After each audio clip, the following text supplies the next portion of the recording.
ویسے آج کا پروگرام سیرت النبی صلی اللہ علیہ وسلم کے عنوان سے عنوان ہے۔ آقا صلی اللہ علیہ وسلم کے میلاد، آقا صلی اللہ علیہ وسلم کی ولادت اسی مہینے میں ہوئی۔ آقا صلی اللہ علیہ وسلم کے اوپر پہلی وحی اسی مہینے میں نازل ہوئی، ربیع الاول میں، ٹھیک ہے۔ اور آقا صلی اللہ علیہ وسلم نے ہجرت فرمائی، ہجرت بھی ربیع الاول میں فرمائی، اور اللہ کے نبی صلی اللہ علیہ وسلم نے اس دنیا سے پردہ فرمایا تو وہ بھی یہی مہینہ تھا۔ ربیع الاول میں اللہ کے نبی صلی اللہ علیہ وسلم نے اس دنیا سے عالم فنا سے عالم بقا کی طرف تشریف لے گئے۔ پہلا جو موقع ہے جو ولادت کا ہے وہ تو خوشی کا ہے، سب نے خوشیاں منائی ہیں، لیکن اگلے جو 3 مواقع ہیں وہ امتحان کے ہیں کہ پہلی وحی نازل ہوئی، اس کا جب پرچار کرنے لگے تو پتھر لگ رہے ہیں، ہجرت کر رہے ہیں تو وہ بھی خوشی سے نہیں، مجبور ہو کے جا رہے ہیں کہ مکہ چھوڑنے پہ مجبور کر دیا گیا ہے۔ اور اسی طرح میرے دوستوں اور بزرگوں، حضور اقدس صلی اللہ علیہ وسلم نے رحلت فرمائی تو یہ بھی امت کے لیے بڑا آزمائش کا دن تھا، بڑی پریشانی کا دن تھا۔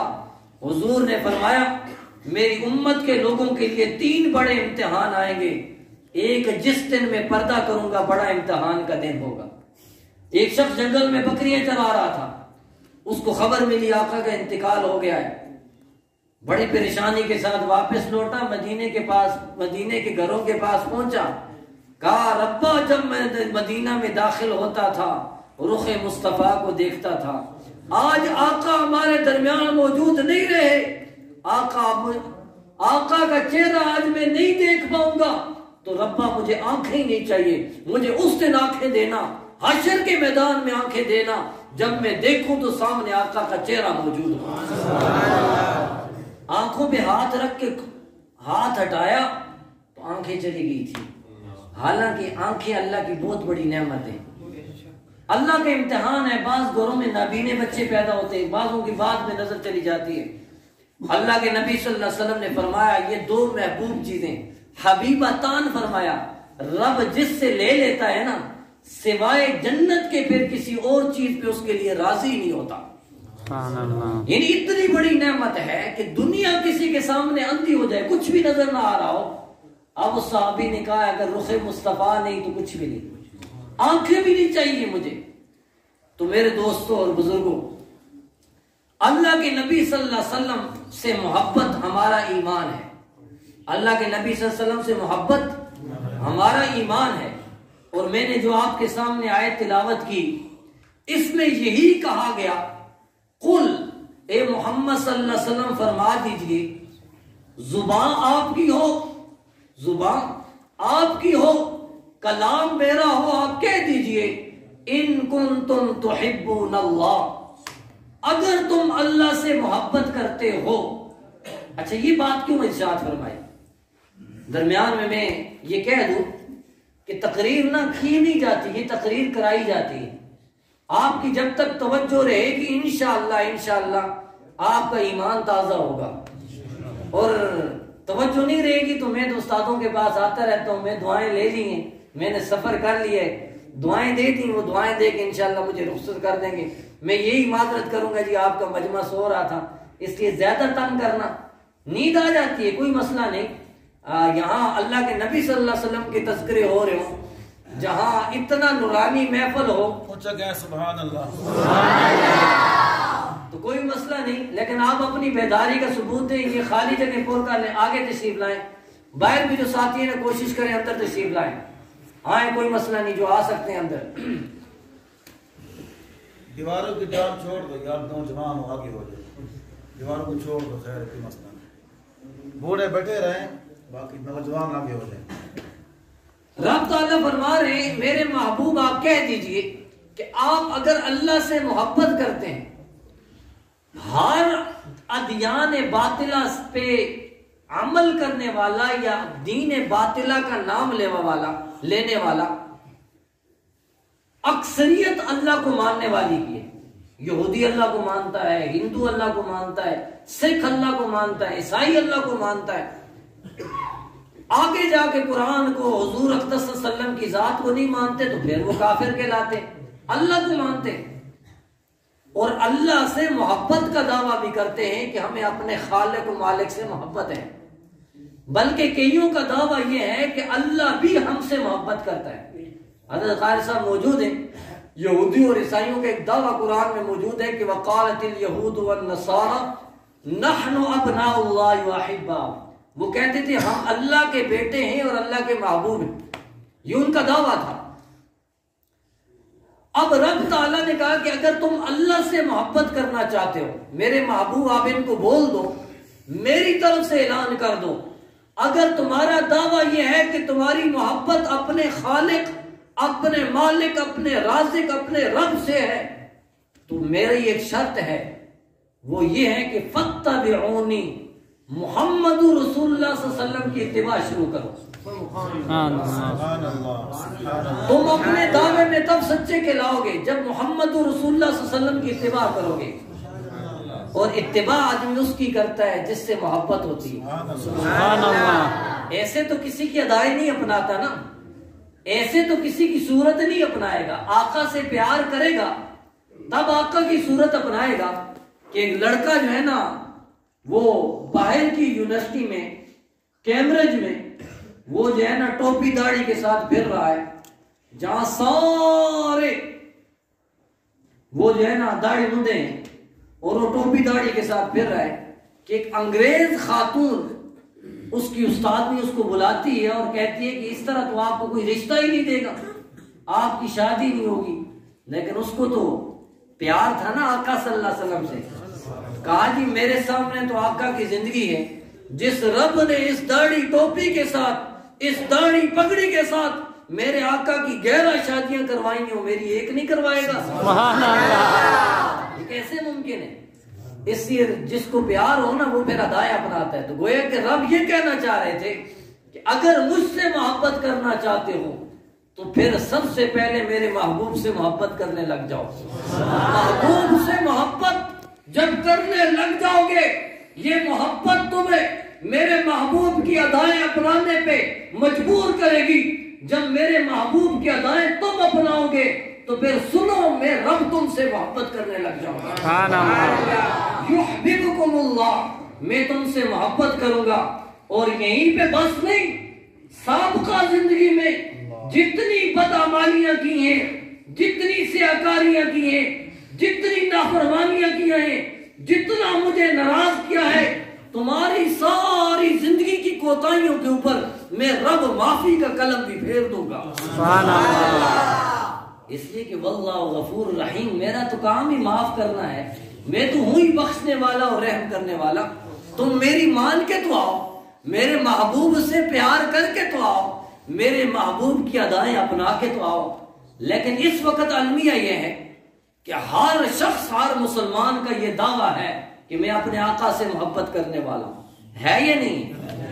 کوئی ایک بندہ مسلمان ہو اور وہ یہ نہ کہیں کہ میں عاشق رسول ہوں, یہ ممکن ہی نہیں.